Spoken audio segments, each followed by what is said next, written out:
Hey folks, it is the Nutty Knife Guy. Weather's keeping me inside today, so I can't do the war post. I was going to test and review a Reek folder, the P138 I think it was, and I shall do so, but I can't do that today.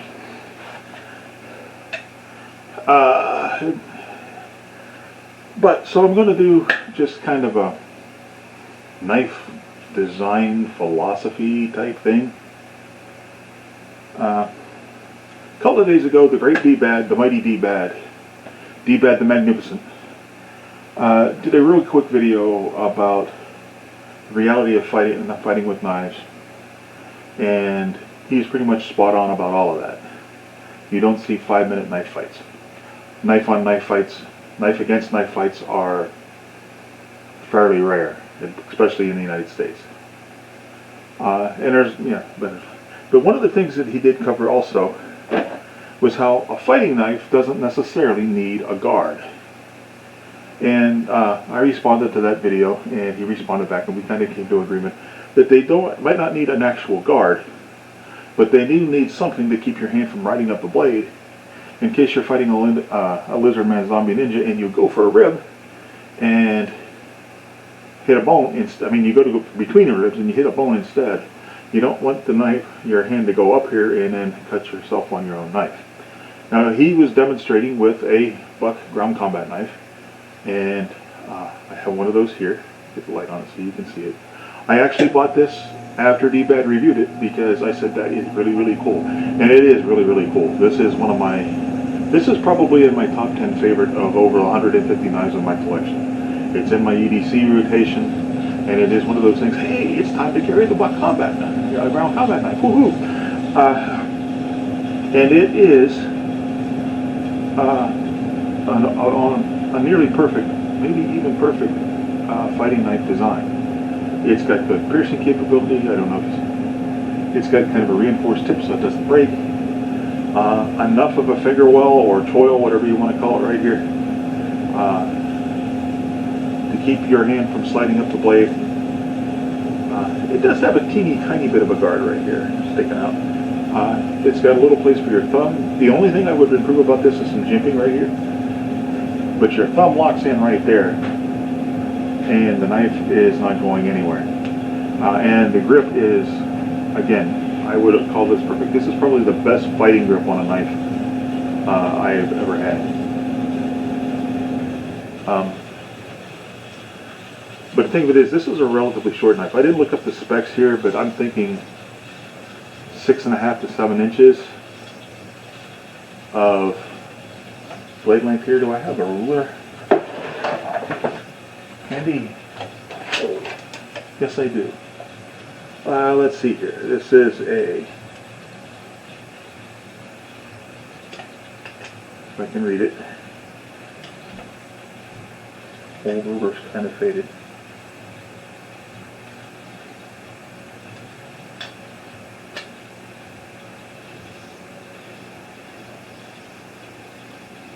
Oh yeah, you just love watching me try to read this stuff, don't you?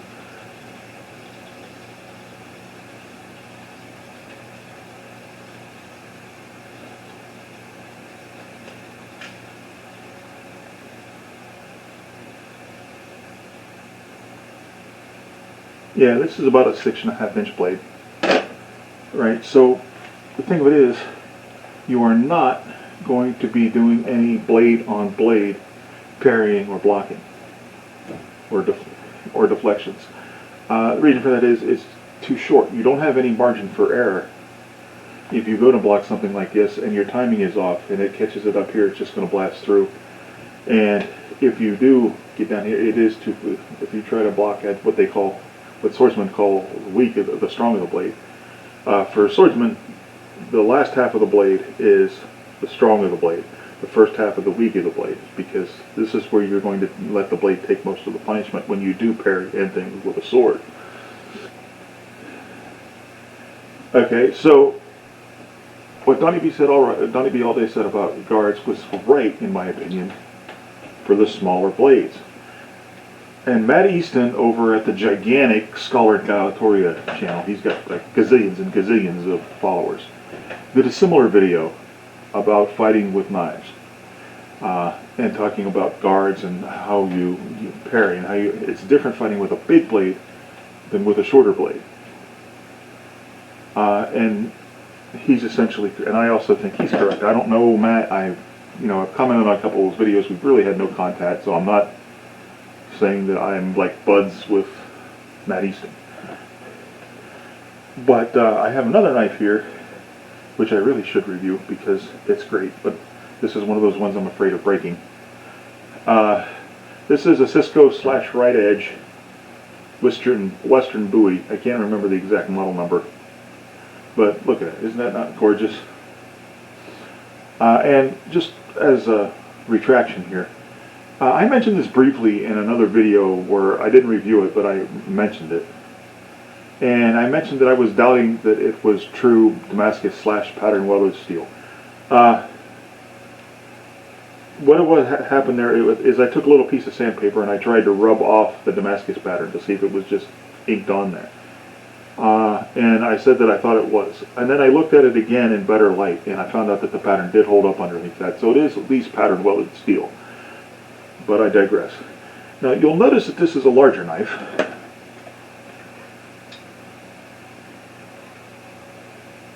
And it has a really developed guard. It comes down here, it's got like a half knuckle bow, and it has this hooked guard here. Now, it doesn't need that to be a good fighting knife, but with a knife this long, it's nice to have a really developed guard. Because a lot of the larger knife fighting systems, especially the ones based on European fencing, basically fence with a knife this size. Again, we go to Matt Easton. He teaches buoy knife fighting in his studio across the pond in Great Britain, and and he even says that his knife fighting system is based on fencing. With a knife this large, you can conceivably block blade on blade. You'll be, as I said, you'll be blocking with this part of it because it's stronger. And this particular one, other than, it's right edge, it's Cisco, so it's really made to look good more than anything else. But it's clearly predominantly fighting design. It's got the big fighting guard with lots of hand protection, and it's relatively thin, so it's not really. You could probably chop with it okay. One of these days I really have to try it, even though I really don't want to make it. Don't want to make it less pretty. But with this kind of a blade, you can block blade on blade, even if it's not a knife against knife fighting. You can use this if somebody has a tire iron. I wouldn't go on a force myself. I wouldn't go force on force block with a tire iron because the tire iron has so much mass. It's liable just to blast through it and maybe even break your blade. But you could do like these if the tire iron's coming at your head. You could kind of step back and do a looping deflection to give yourself better advantage. I'm not going to give a fencing lesson. I'm not qualified to do that by any means. But with the larger blades, a handguard can come into play because you might want to intercept somebody else's blade with your blade. And then it can, what Donnie B comes about, is a blade bouncing off and hitting your fingers. Very unlikely to happen with a knife with a smaller blade, which, let's face it, that's what you're most likely to carry now. I don't carry this in my EDC, but it's kind of a cool thought.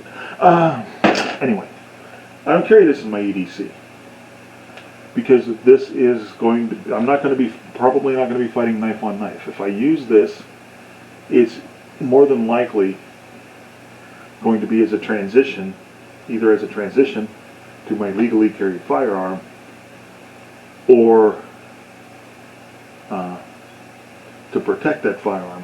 If somebody tries to grab the firearm, I go to the knife first because I can get the knife out faster than I can my gun. Now, if I get into an actual melee encounter with this thing, for instance, if there's several people that I have screwed up on my situational awareness, and they are right on top of me. Of course, then I can go in any direction, right? And I can use it that way to get basically cut myself out of a crowd that is attacking me, a mob that is attacking me. Again, a guard isn't that important because I am not going to be intercepting other people's weapons with a blade this small. But on the other hand, if I'm going to use a tire iron again, he's going to have more reach than me, right? What I might wind up doing is, if he's, as I said, if he's coming in for my head, I might want to, you know, it's kind of a Kali thing where you're going to kind of do an interception and strike his blade. And in this case, if it was a tire iron, I would do it this way, just because the physics on the blade. But you're going to want to stop his momentum. You're probably not going to stop him, but you strike it, you stop his momentum, and you could push it back. There's a lot of things. But the point of it is, you're going to be intercepting other people's weapons with your handle, and that's when the developed guard could come into play. Now, Donnie B, and again he was right about this, talked about getting in where you lock blades with each other. They call that the bind in most fencing systems and a lot of knife fighting systems. I call it the Hollywood bind, where they lock blades and their faces are 2 inches away from each other, and they're exchanging bad breath and pithy remarks in the middle of a life and death fight. It doesn't really happen. But what would usually happen if you lock blades really quick is one guy or the other would either free his blade and stab you, punch you with his other hand, or kick you. Okay, this is life and death. But it does have the hook here, because there are things, again, if you're doing a deflection, you could conceivably trap the blade and get momentary control over it in that fashion. And I use these knives because they are at different ends of the spectrum. This has a really developed handguard, and this one has pretty much no handguard at all. But you're going to use these in a different fashion if you're fighting with them. This one, I mean, you can chop. It's got a thin blade, so it's not hugely. You're not going to chop with the weight, but you've got enough length here that you can get a lot of leverage. And also, it's got this swell in there that fits into your fingers, and that kind of acts as a really good fulcrum. You can really get some speed going here. And also, with a thin blade, you're going to get less resistance in the cut.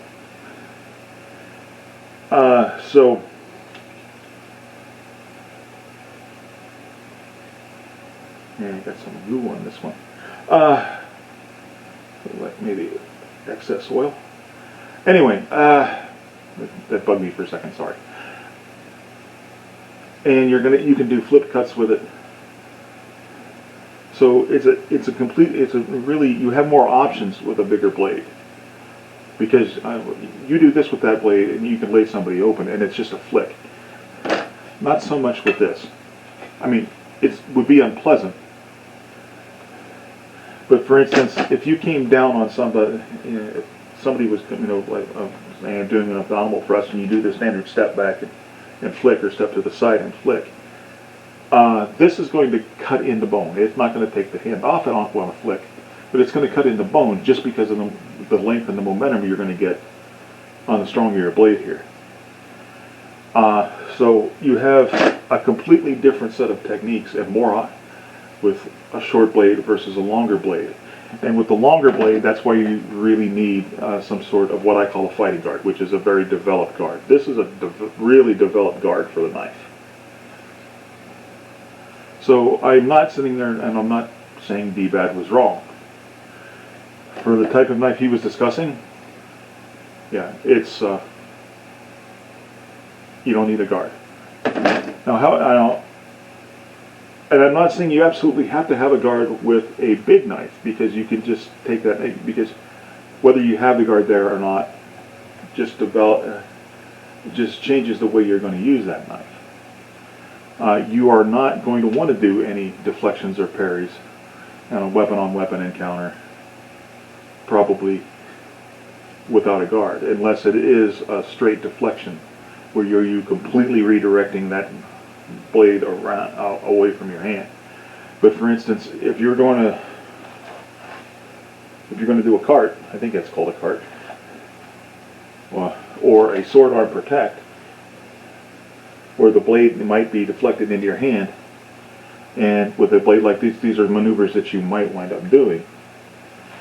The handguard is nice to have. It's good to have. It gives you more options for defense, just like the longer blade gives you more options for offense. So that's basically what it is. Again, I'm not saying that D-Bad was wrong.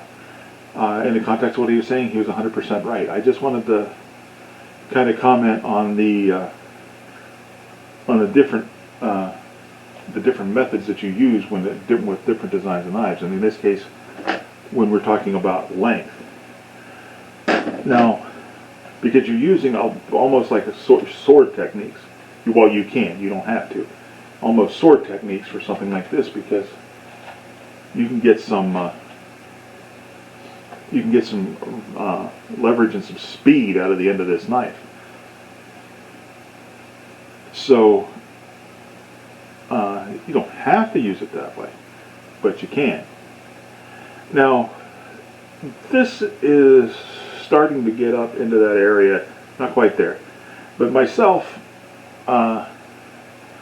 when you get beyond about 18 inches, I start calling a knife a sword. And you definitely, at that point, are going to be doing sword stuff with a knife that size, whether you want to or not. Simply because some of the really close-in knife stuff is not going to work really well with that sword, particularly the really close-in thrust, because you've got that long point. You're going to, and you know, I'm not an expert on knife fighting. I'm not an expert on fencing. Just a guy who's been interested in it a long time, okay, and practiced it as best he could.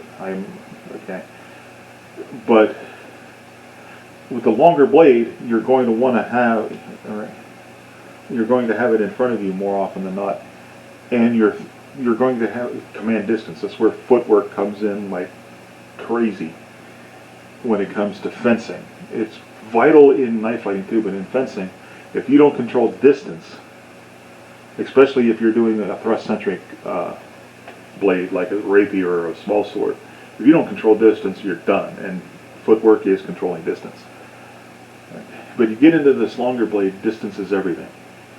If a guy with a, now you can keep a guy with a, if it's a knife-on-knife duel, but your opponent has one of these and you have this, okay, you can get, he's got to get in close to make this effective. He's got to get past your point, because he's got to get past your reach advantage. And that's not an easy thing to do, especially with a knife like this. This is really nice because it is long, but it's relatively light, and the weight is concentrated in the handle, which makes the tip really nimble. Okay, but with a guy with a shorter blade, if he does manage to pass your point, it gives him a lot of advantage, because he can get in there and just thrust like crazy, and you're having trouble getting your point to where you can thrust back. And chopping is hard because you need the distance to charge. And it's not impossible, and somebody that really knows what they're doing will have no problem with that. But different size knives require different size tactics, is what I'm saying. And again, this is a very non-expert opinion. But since Donnie B was talking about this kind of stuff, I thought that it would be an interesting topic for discussion. And again, he's right about everything he says in that video as far as it goes when it comes to using smaller knives. And yeah, a lot of people wouldn't call this small, but I am doing this in comparison. Now, you know, because back in the day, especially down south in the United States, these were carried a lot like swords, small swords like hangers. This was a personal protection knife from a day like when we had muzzle loading pistols where you had one shot. These things were sidearms, and the systems that were developed there, and they did have actually knife fencing classes, were based on the small sword and saber. So, and which is where you get these really developed guards. I have a D-guard bowie I didn't bring over, but yeah, even D-guard bowies, because that's how the hell they were used. They were used to deflect and parry other people's weapons, and they needed hand protection. All right, so let me know what you think. Maybe I'm wrong. If you say I'm wrong, give me a logical reason why I'm wrong. Don't just say you're an idiot or something like that. I'll leave it up, but you know, if you're going to criticize, be constructive criticize. Otherwise, you just look like a dick. All right. So that's it. Please like, share, and subscribe. Feed the almighty algorithm. All hail the algorithm. That really helps me out. And come visit me on Facebook. I got to remember to put the link to my Facebook page up there. Of course, I'm going to be as active as I can be in my newly functional Nutty Knife Guy community site. I've been doing a couple polls, and people have responded pretty well. And with that, I will leave you with my usual admonishment. 2. Draw your knives only in just purpose. Sheathe them only with honor. And to remember that without knives, life would be dull and pointless. And I will learn to speak one day. I promise. And with that, I bid you goodbye.